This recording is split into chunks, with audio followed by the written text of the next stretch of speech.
over the last couple decades, we started increasing the need for things like fire retardants or things that we want like stain resistance or antimicrobial. What we've actually done is added more chemicals to our living environment that do a job some of the times, but most of the time it's not a very good job. But we are consuming them, and we're finding them in our blood system, and we're finding them out throughout our environment. These materials don't need any. This stuff is fire resistant. Like, it's mostly because when you mix the composite of hempcrete, the matrix is made out of lime, like limestone. So it behaves like a ceramic in the dispersal of heat and its ability to absorb heat.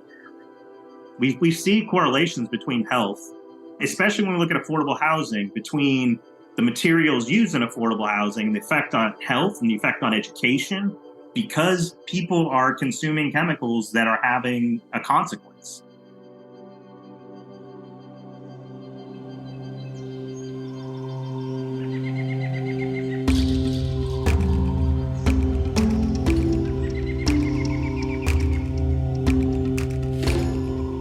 Welcome to the Regenerative Real Estate Podcast, a show about human environments and how they can be used as a force for good. Conversations that educate and inspire people looking for a different way to do real estate. I'm Neil Collins, and on this episode, I'm joined by Jacob Thomas Waddell, president of the Hemp Building Institute, to talk about the emerging market of hemp.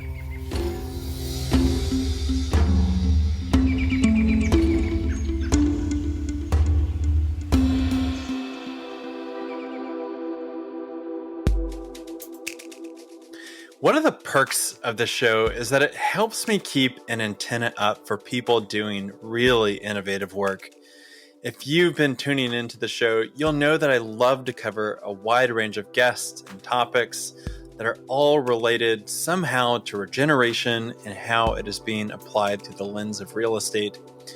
We've covered work on things like the revitalization of communities, designing for circularity, building healthy and non-toxic homes, and regenerating soil. But there's one topic in particular that we haven't talked about yet, and that is hemp building. You see, I get to talk with a lot of people and visit many incredible projects as part of this work. In fact, I am recording this intro from a small cabin on the edge of the ocean, looking out over the San Juan Islands in the Salish Sea, where we're part of an agri-hood development team. This work has brought me in contact with innovative architects and builders that are creating homes using materials like straw bale, cob, adobe, and timber framing, but never to any hemp homes. That's why I find it odd that I get asked so often that if we've been involved in any hemp building projects. It made me start to wonder, where are all these hemp buildings? A Google search made me realize that while yes, there are stories out there of buildings that have had hemp as a construction material, there really aren't that many, at least here in the United States. And this is where the podcast story begins today. Our guest, Jacob Thomas Waddell, is a hemp building expert and founder of the nonprofit Hemp Building Institute. Jacob helps to shed light on the current state of hemp building, its origins, and where we can likely expect it to go. For me, I found it particularly interesting that rather than building entire homes from hemp, we'll likely see hemp infused into lots of different building products as time goes on. This is a part of the industry that I think will be worth paying close attention to as more and more people seek out healthy and sustainable building materials that are good for both people and the planet. Now, before we jump into the interview with Jacob, I want to give a quick update on the things we've been working at Latitude that have been inspired by you, the listeners and supporters of this podcast. For the past 2.5 years, Latitude has been primarily focused on working with property sellers and buyers and connecting them with resources that can help bring about regenerative outcomes for projects ranging from homes to farms to even larger communities. But there really hasn't been much direct access to our internal community at Latitude. And this is because we've largely focused on real estate licensees that want to change the way that they're practicing real estate. But time and again, we are finding incredible innovators and visionaries that are pursuing projects that are regenerative, sustainable, or community-oriented. And these people want to be in a relationship with other like-minded and dedicated professionals. This is why we have expanded our Mighty Network community offering to include what we call the Regenerative Practitioner. This is where we are coming together twice a month virtually to connect with our peers in the broader regenerative real estate movement to mastermind, share resources, and get connected with one another. This group is meant for those people that are looking to take their careers and projects to the next level. I am personally excited to bring my background around capital strategies and financing to help people get their ideas out into the world and to learn from others how they are catalyzing regenerative outcomes in their own communities. We have guest speakers lined up each month for workshops with direct access for deeper conversations. One of our big goals in 2024 is to create a fund that regenerative practitioners can invest into that gives members access to bridge financing to initiate projects. We'll be creating a steering committee for this if you're interested in getting involved. And our next upcoming workshop is on October 18th. We will be joined by Cynthia Tina hosting the workshop entitled Intentional Community and Models for the Future of Housing. I hope to see you there, and thank you for being along on the evolution of this work. It is a privilege to bring these conversations out into the world.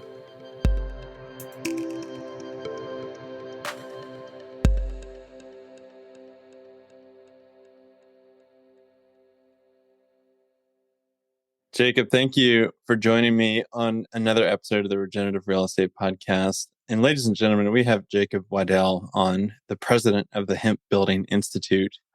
Jacob, I'm curious, how does one become the president of the Hemp Building Institute? Well, first, thanks, Neil, for having me on the podcast. So when I think I'll start kind of middle of my life. My education was material science and engineering, focused on plastics. So this is kind of defines a lot of how I see the world. A lot of it's science based, a lot of it's numbers, and also there's a big part of seeing the big picture, or trying to see the big picture, which comes from much further back than that, my childhood, I think, but it's kind of hard to pinpoint. But just jumping to the part of my career, I was working in the automotive industry, and I was kind of working my way up the chain and was program managing products that were coming into a plant that was making parts for cars. And, working all these hours. And then I realized one day, what am I doing with my life? And really started contemplating, what do I want my effect or impact on the world to really be? And so I had just gotten my MBA while I was working at that company, and was trying to figure out if I was going to get into a business, what kind of business would I want to be in? Like, where do I want my life to go from here? And really started focusing in on the environment, because really that is one of the things that I think is a dire issue that is worth putting my life and my effort into. So when I dug around, I went through a couple different steps and a couple different ideas, and was doing a bunch of research, and I came across what's called hempcrete. Now, hempcrete is using hemp stalks and mixing them with lime as a binder, like limestone-based lime, and creating a wall system. So you're creating the insulation portion of a house, and basically your entire walls minus the structural components. And looked into it, saw that it was a material science issue because a lot of it is binder related. It was a composite system in some of the most basic terms, which again is something I research and study a lot. And I really saw the potential of this growing into something bigger and having a giant impact. Because the major issue that we have right now is that we're consuming and we're creating. We're consuming a lot of things and throwing a lot of things away instead of trying to reuse and keep things in our cycles, our life cycles, and keeping them in use. We're also creating, and on the creating part, really comes down to chemicals and specifically plastics. We invented something at the time that we thought a great benefit was that it could last forever, that it should be chemically stable for an extended period of time. And this is plastics. Now, the problem is that it's chemically stable enough where it doesn't degrade and separate into its composite parts to be reused, like is the natural order. So we have started creating chemicals like, things that make things stain resistant that are forever chemicals. And we're creating plastics that we just can't get rid of that end up like in the oceans or in the soil or in our blood system. So there's issues here that we need to start changing in order to survive long term on this planet. I've got to ask you, like, why did you get into plastics? Like, that seems to be a big jump to go from plastics into hemp. The only thing that I can really think of is this like popular quote from that movie with Miss Robinson about like, there's one word that you need to know: plastics. To be fair, this is a 15-year jump. So there's been a lot of evolution in me and my understanding between then and now. And then we're talking about, getting into college and seeing opportunities and seeing something new and seeing something that's developing and can have leaps and bounds. And there's potential there. At the same time, studying this stuff, I did start having some feelings about the negative side. The fact is that without plastics, the health industry wouldn't be where it's at. Technology could not be where it's at. Like most of what we thrive on right now is because of plastics that are specifically made for specific purposes, heart stents and like our cell phones that would have been impossible without these things. Now, at the same time, we've also just started using plastics just for everything because it can be cheap because it's a byproduct of the petroleum industry. This is really the problem. Plastics are good if used properly, in my mind. Yeah, I think I'm not trying to nitpick your life experience. Like a natural evolution to me would have been like, what about bioplastics? But it seems like there was this like jump into hemp building that I'm still trying to look for that deeper connection. Yeah, so I looked into bioplastics. Basically, my arc was, there's plastics in the water. That's a bad thing. How can we get plastics out of the water? What about bioplastics and biocomposites and these things? Then I realized that even like the biodegradable stuff or the compostable stuff, if you don't put it in the specific environment required to dissolve these things, it doesn't really do the job. So if it ends up in the dump with everything else, it's still going to be there a couple hundred years. It really needs an ecosystem consumed. So I saw flaws in that system. And then I realized that recycling in general is an incredibly flawed system, honestly, created by the plastics industry in order to promote them over the glass industry back in the bottles back in the 60s and 70s. So you start seeing these reasons why things are created and the flaws in the system. I was really trying to engineer something that would try to suck plastics out of water, microplastics specifically. It got to a certain place where I realized that I couldn't take the next technological leap without lots of funding, and it wasn't a solid enough idea to really pursue that. So when I came to hempcrete, it was almost like an easy replacement to something that's horribly wrong. Our built environment is 40% of the carbon footprint of the world. 11% is the materials, 29% is the operation of the building.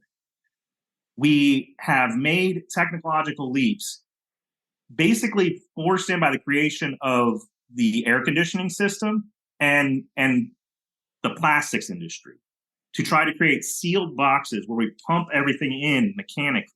Before that, hundreds, thousands of years, our buildings breathe. Our buildings were things that interacted with the environment. They changed their humidities and moisture. They were affected by the heat in the environment around them. So it may seem like a giant leap, and that's kind of where it was a slow walk, basically. And then when I found this thing, I was like, this is something that I thought had a great deal of potential, that as a material scientist, I have a specific advantage in developing and pushing forward. Yeah, so that's how I ended up with hemp. Well, that must have been in the mid 2000s. I would ascertain just from your timeline, and this is an amazing segue into really the forefront of an industry, because there's been a lot of evolution from farm bills and prohibition and legalization. Like, can you really paint a broad stroke picture on what's been going on in this industry since you've really immersed yourself into it?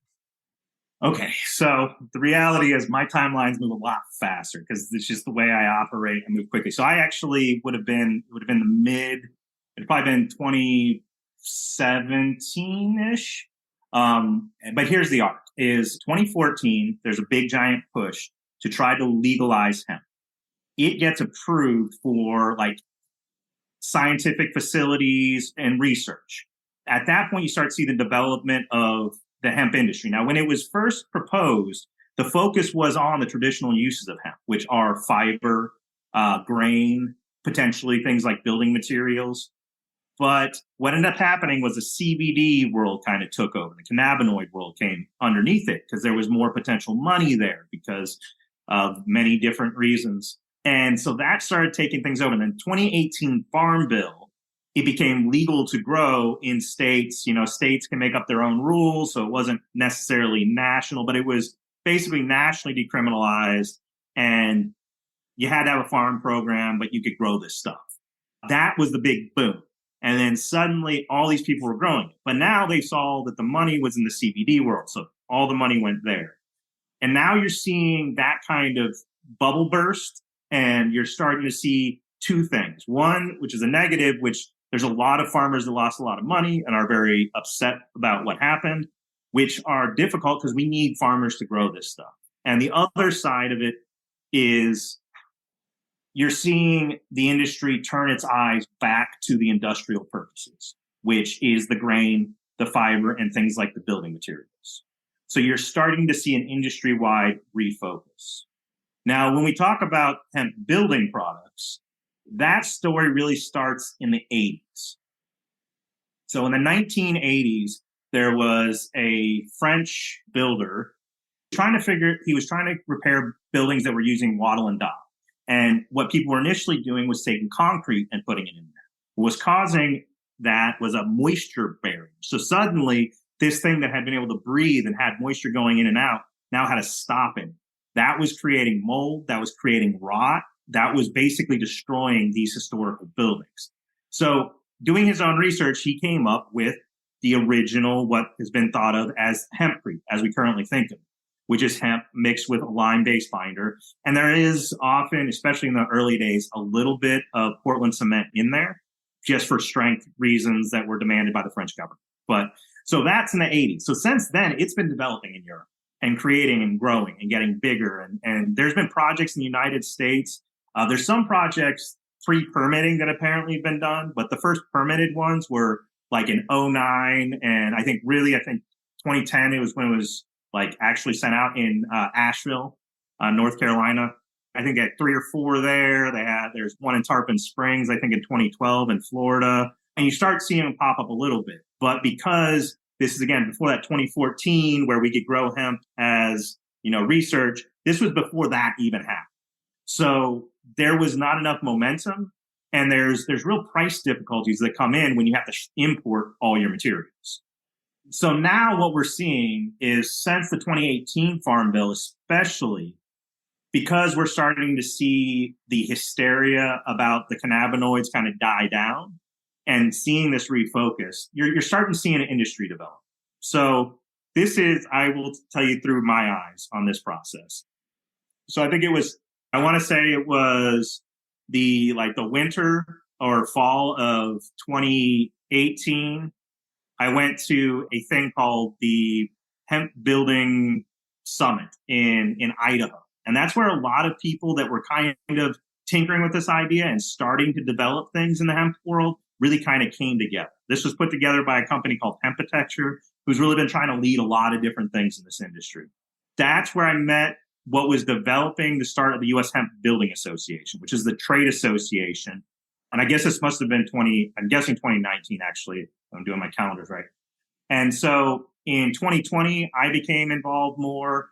I think in 2020, January 2020, I jumped into the one of the committees, the Regional Leaders Committee, like leadership group, became the secretary. Then by that fall, I was on the board of the U.S. Hemp Building Association. I became the president and basically was trying to take what I had learned in the corporate world in automotive and try to fix up what was happening in this trade association the best I could, and really try to make it more of a like business minded rather than being, for lack of a better term, a little hippie.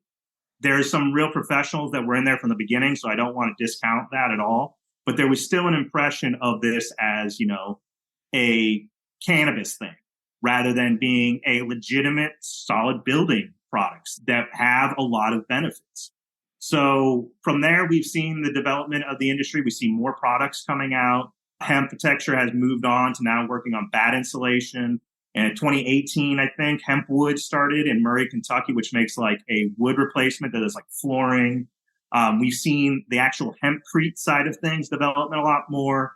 There's a company called Amerisham that does like spray-in insulation in Pennsylvania. We're also seeing these European companies that have already built up. There's block manufacturers, like there's this company called ISO Hemp, and there's also large producers of hemp hurd, which is like the stock material, which is the major product in these that are coming overseas. And so we're seeing rapid growth. We're also seeing technological advances, people experimenting with things, people trying different binders. So we're really seeing a developing industry. Now, as the U.S. Hemp Building Association and the U.S. Hemp Building Foundation with that, I helped push forward the International Residential Code Appendix development for hempcrete construction. That will be in the 2024 IRC. So we're making advances as far as getting codes set up and making it permissible and really trying to convince everybody that this isn't just a idea, but these products are out there, they're high performing, and they're quality. So yeah, this is good. Let me pick up on some semantics that I'm really curious about, because I feel like getting IRC building code updates to allow for hempcrete is a really big deal. But you said we're trying to convince everybody, and it sounds like, especially if you have a mature market in Europe and they're eyeing the US market of like, wow, that there's a lot of potential there. That's a supply side of the question. Let's convince people. But how do you work on the demand side where you can compel people? Like what are those reasons that the home resident or the building occupier or the manager or the construction firm, like why would they be compelled to work with hempcrete over a product that they've known for decades that they can pick up off the shelf at Home Depot? Okay.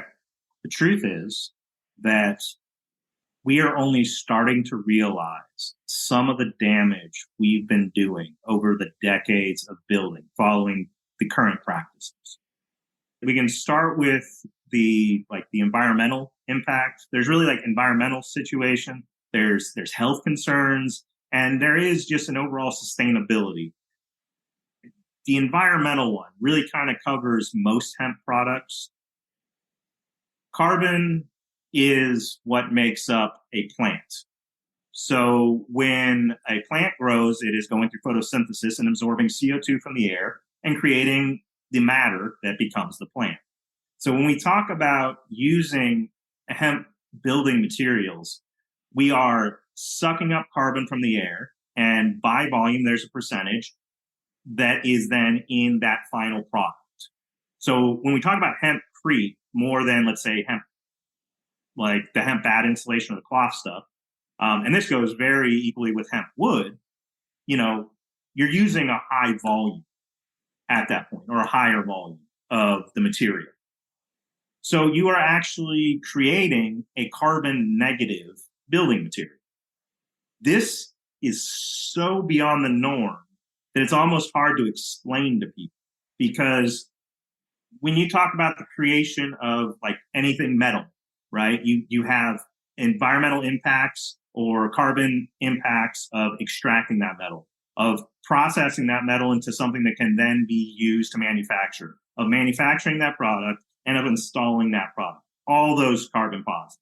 When you talk about anything plastic, of course, you have the drilling, the manufacturing, the shipping it out, and let alone the fact that that stuff's not going to biodegrade. So you have just positive on positive, and you're normally trying to lesser that positive. Concrete, incredible amount. But hemp is collecting a bunch of carbon as it grows. You cut it down. Now you mix it with lime, which does have a carbon footprint, and there is some processing. But overall, without some extenuating like major circumstances, you are carbon negative. Let me do a quick pause there. Because I don't know anything about the farming of hemp.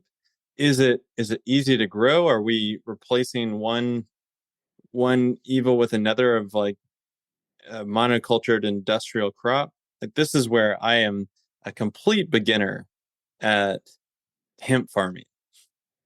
Okay, so I am not an expert on hemp farming. I've always focused on the end products, but I've been in this industry enough to pick up a lot of stuff.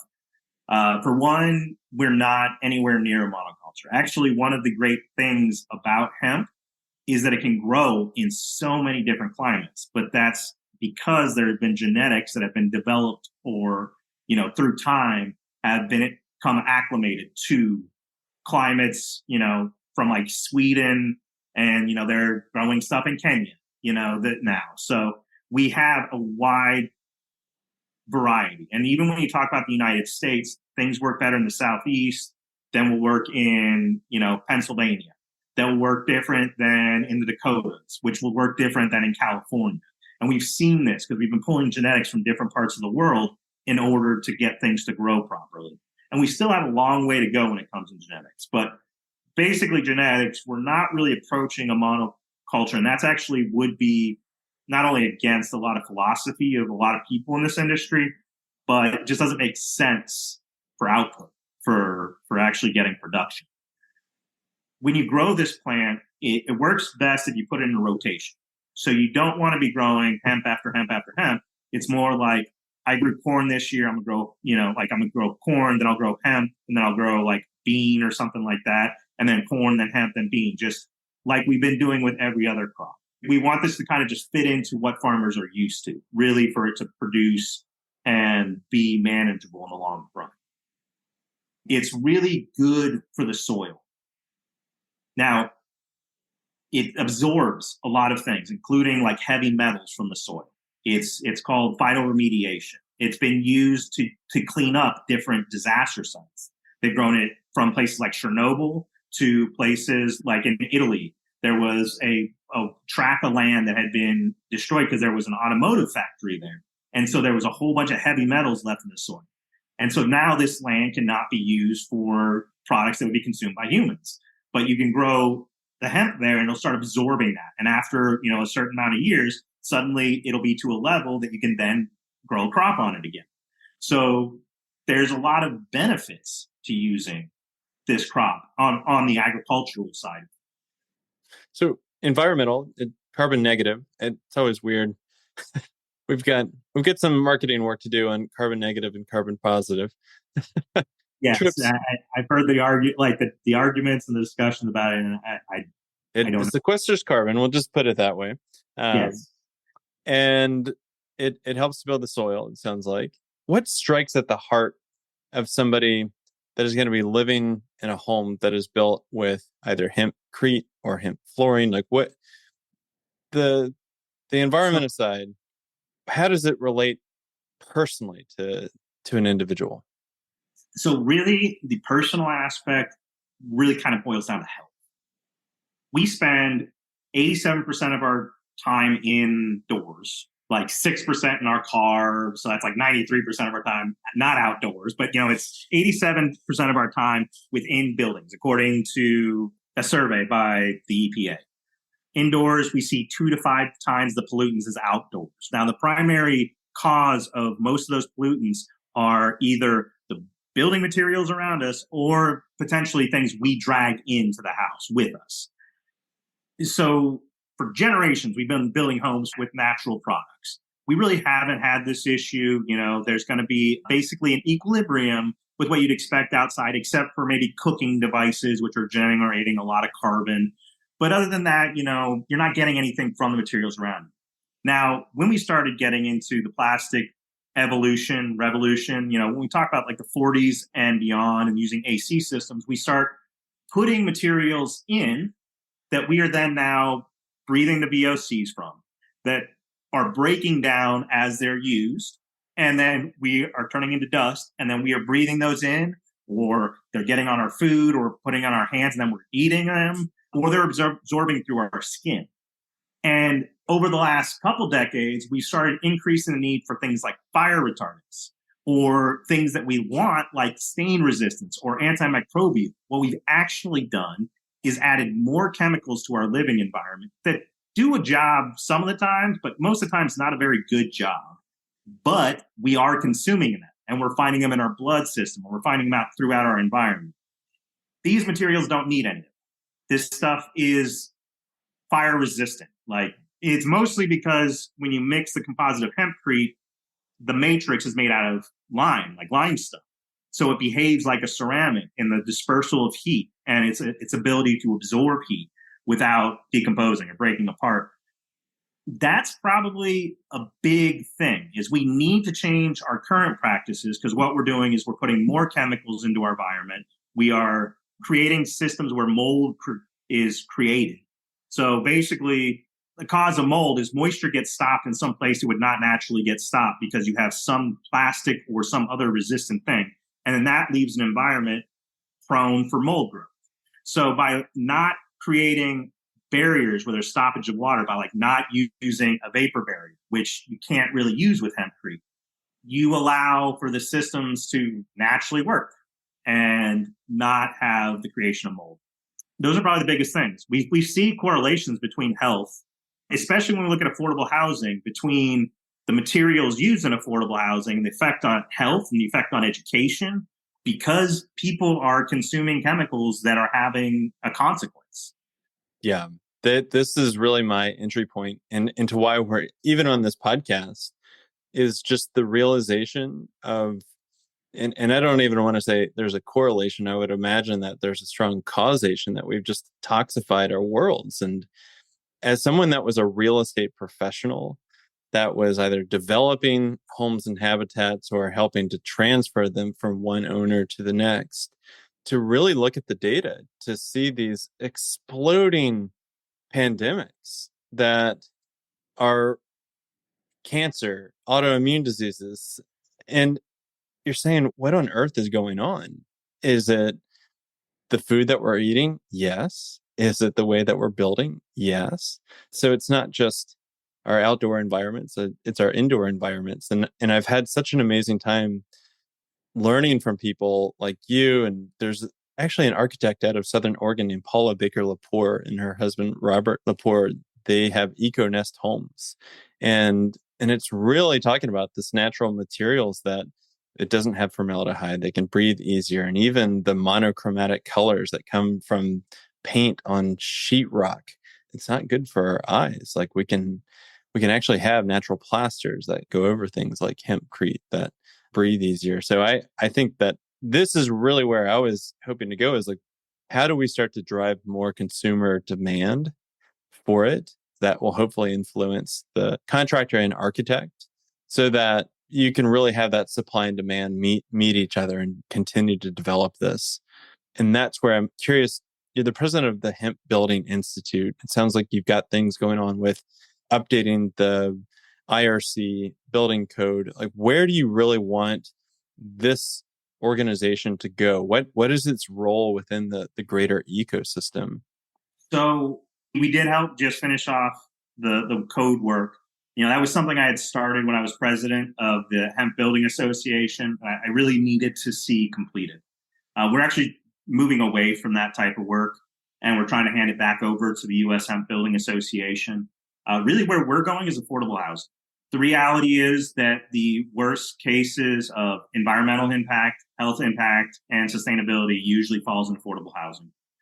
The numbers are difficult to make work right now, but we're trying to figure out how to make them better. And there's a giant push. So you talk about the health need.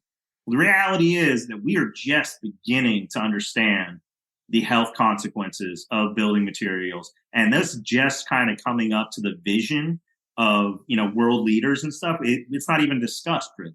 Environmental impact, we already know. And this is already checking all those boxes. And sustainability, we know. So by trying to key in on the points of meeting these goals that different groups are making for environmental impact and sustainable impact, we hope that that can help mitigate some costs and we can really start working this in. Because the reality is, with all these great building ideas, we don't need dozens of them. We need hundreds and thousands of them to really make an impact.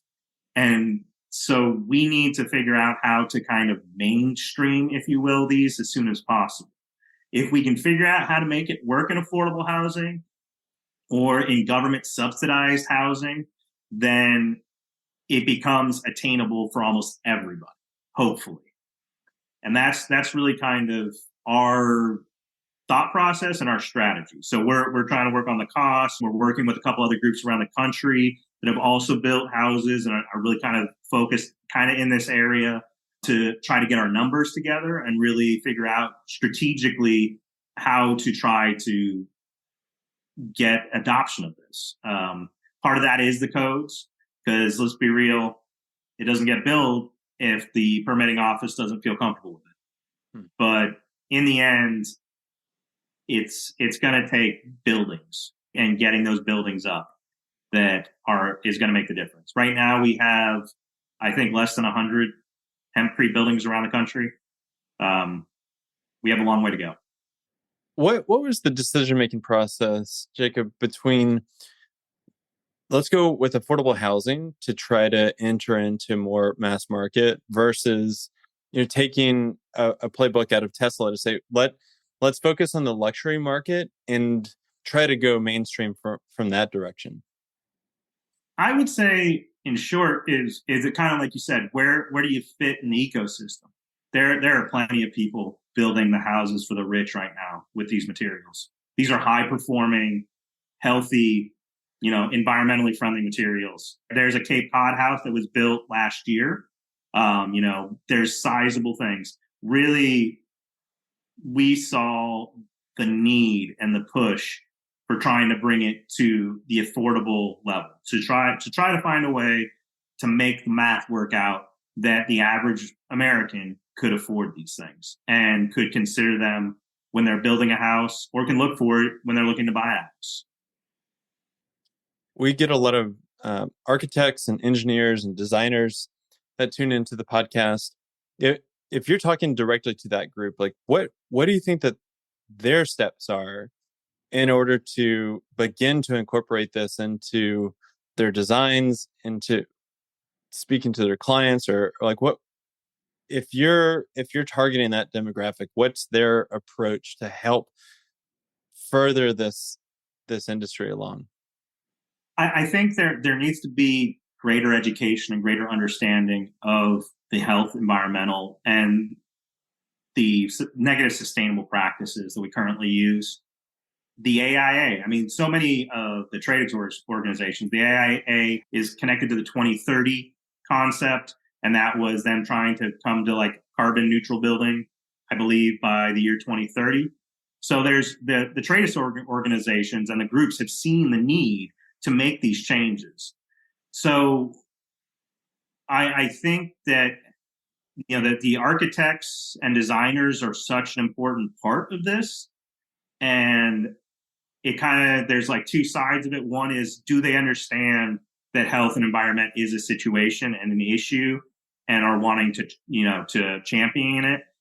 If they don't understand, then they need to just kind of begin with base education, understanding the health concerns. Right now, I'm taking this course by the Healthy Materials Lab by Parsons New School. They an online course, but it goes over the health consequences of what we're currently doing.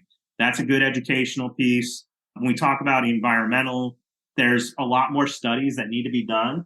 Basically, LCAs and really kind of breaking that down.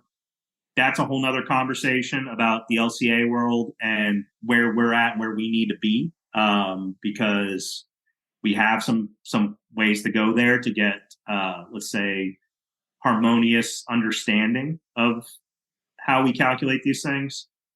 So I think education is a big part. And then if you are a champion, then I think the conversation really is focusing on those health benefits and really focusing in on those environmental impacts. Really, it's talking to your customer and it's trying to understand what they want and what they need and what they take as important. What we're seeing in the younger generations, and the expectation is to continue seeing this, is more awareness and more concern with the environment and their health. And if you find out, they're big into yoga and they're trying to eat the healthiest foods, bring up the fact that you understand that the house you live in and the products you live in, you are breathing those in and you're consuming those every day of your life. And a lot of these things, we don't know what the consequences of.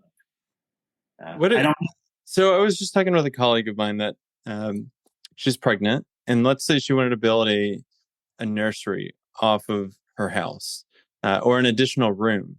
Is this something from the consumer side? And it feels really disingenuous to call a homeowner a consumer, but let's say she wanted to build it. Is going with a hemp building material a viable path for somebody like that wants to remodel their house or create an addition, or is this just for new construction type of projects? Absolutely can be used to refurb. There's people that are focusing specifically on that in our industry, using it as a wall replacement, basically maintaining the existing framing and putting this in for insulation, basically just changing some of the things in their house, especially if you're going to be looking at historic homes. It's almost like this is something you really should be considering, because again, what we see is if you try to do modern things that have negatives in modern housing, but like spray and foam traps moisture, like wherever it is. So it causes rot. It causes a lot of mold issues. It can cause a lot of damage, let alone the off-gassing and all that. So if you did something like that to an historic home, your timbers are probably going to end up rotting because the moisture is going to get trapped right against the timber. And, moisture, like I said, comes from everywhere.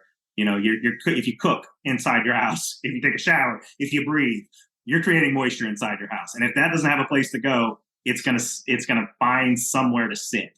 And that's why we get mold and a lot of this rotting and destruction of our building materials.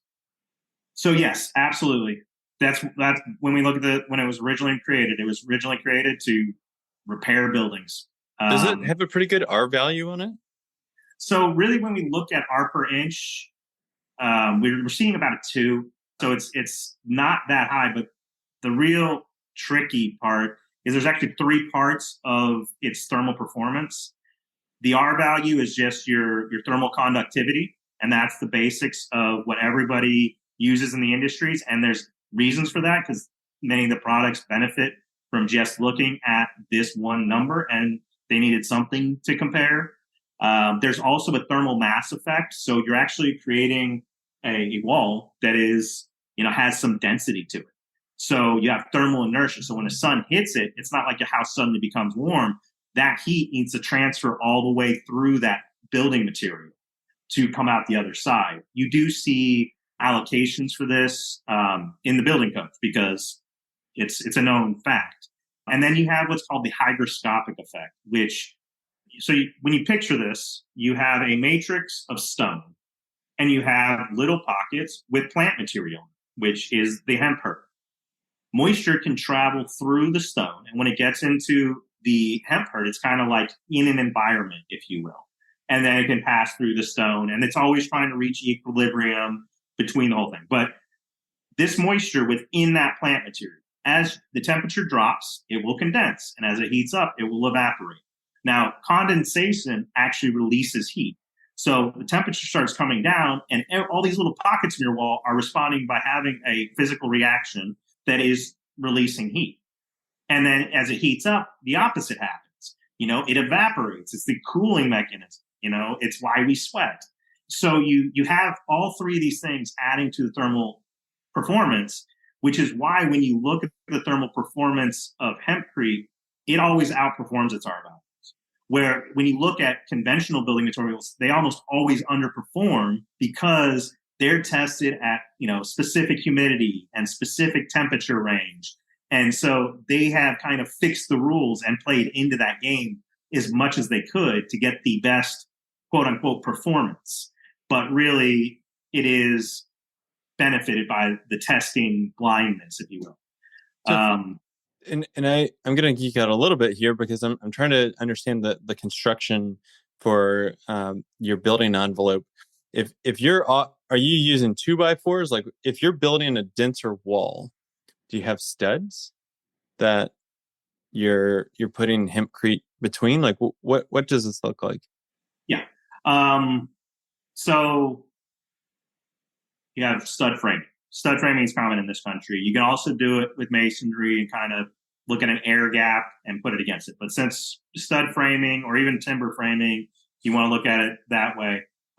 You can either have hempcrete that completely envelops it. So it's called like a center stud. So you have hempcrete on both sides. You can have an exterior stud and have the hempcrete, from that going in and have that one side of the stud exposed before, a final plaster layer or final finish is put on it. Or you can have interior studs, or you can have double studs. You can do all sorts of things. So does that make sense? And then basically you're filling in. So like, let's say someone's talking to me about, these are often thicker walls, 8 to 12 inches is not uncommon. Someone's just talking to me about a 12-inch wall, and, it's that. And then you have your stud in the middle, and then you have to, carve tunnels and stuff for any sort of circuitry or plumbing that you want in the wall system, unless you put it on the exterior or internal of the house. How do you carve a tunnel through hempcrete? So hempcrete is actually not that hard to cut. It's not like cutting concrete or something like that. So you can often take a Dremel tool or something like that and kind of shave things in. Other people that are making precast, which we haven't really gone into manufacturing styles, but there's about 3 or 4, depending on how you look at it, they can put in their mold, channel systems. Okay. Yeah. And the reason I ask is like we work with a lot of folks and myself personally, even on my own house projects, is you go talk to your contractor about something that you want to do. Maybe it's a little innovative. Maybe it's new in the marketplace. And you just looked at it like you're crazy. And they're like, nope, we don't do it that way. I've got my drywall team. I've got my blow-in installation team. I've got, this is how we run electrical. And there's just a lot of resistance simply because this is a transactional thing. We're going to get in, get out. And, I charge by the hour and I'm going to be in there for 6 hours. So I feel like we have this hurdle to get over as a general industry to say, how do we normalize this? And how do we get over these simple barriers of like, how do you run wiring and conduit and plumbing? So that's where my brain goes. And I feel like that's a whole different podcast and webinar series and things like that. But I can simplify something. So going back to the manufacturing techniques, basically there's cast in place, which can either be done hand cast or sprayed in, or precast. So you create it in a manufacturing facility and you bring it to the job site.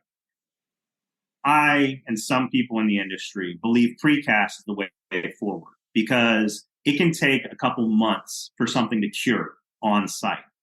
But if you create a block, if someone knows how to use a masonry block, it's not that large of a leak.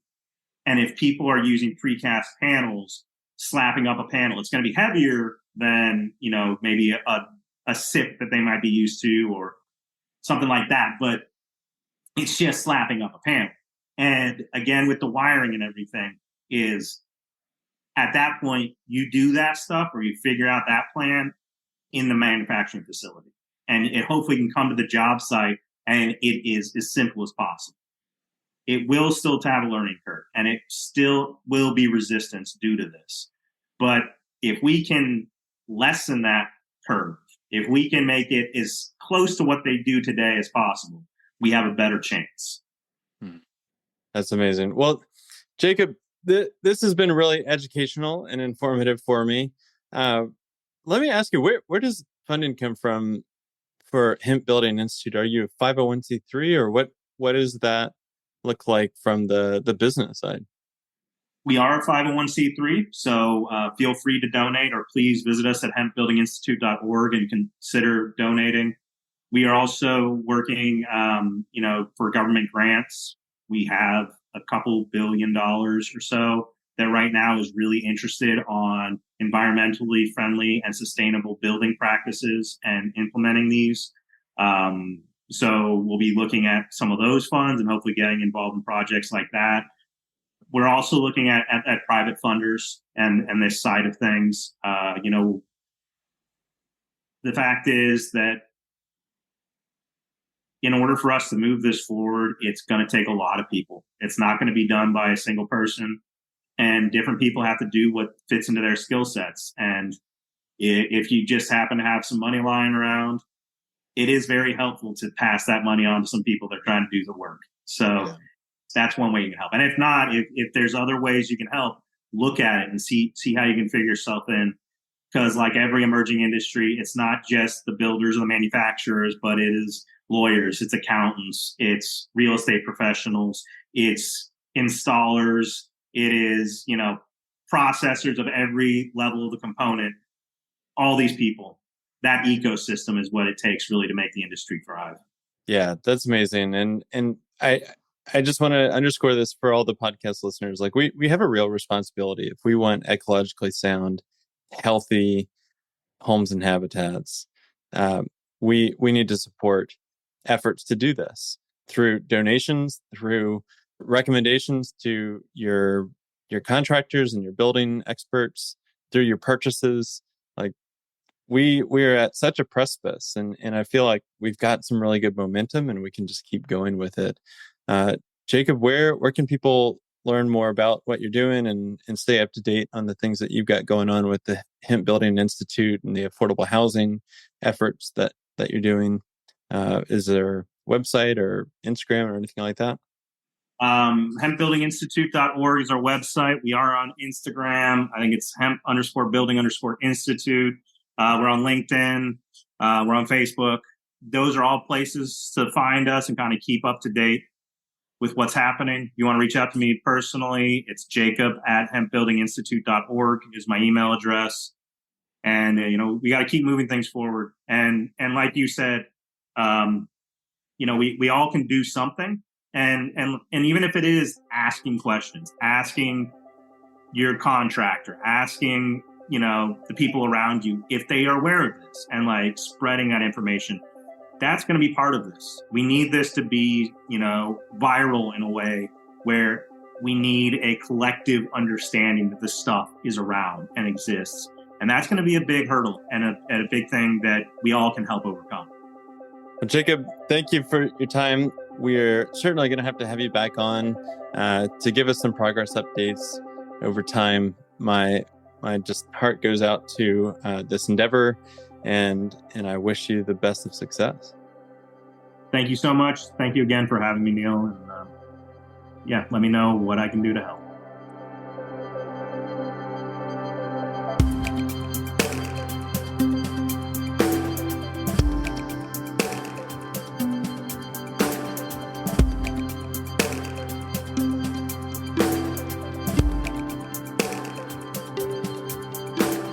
If you want to follow our work at Latitude, you can follow us on Instagram at latitude.regenerative.re, and mine is @IamNeilCollins.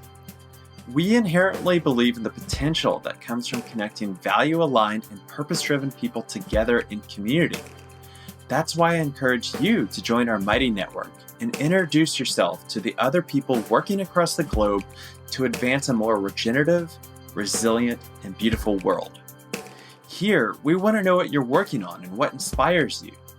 Through this platform, you can attend live events, take courses provided by our podcast guests, and create connection with other people and businesses that share your same passion.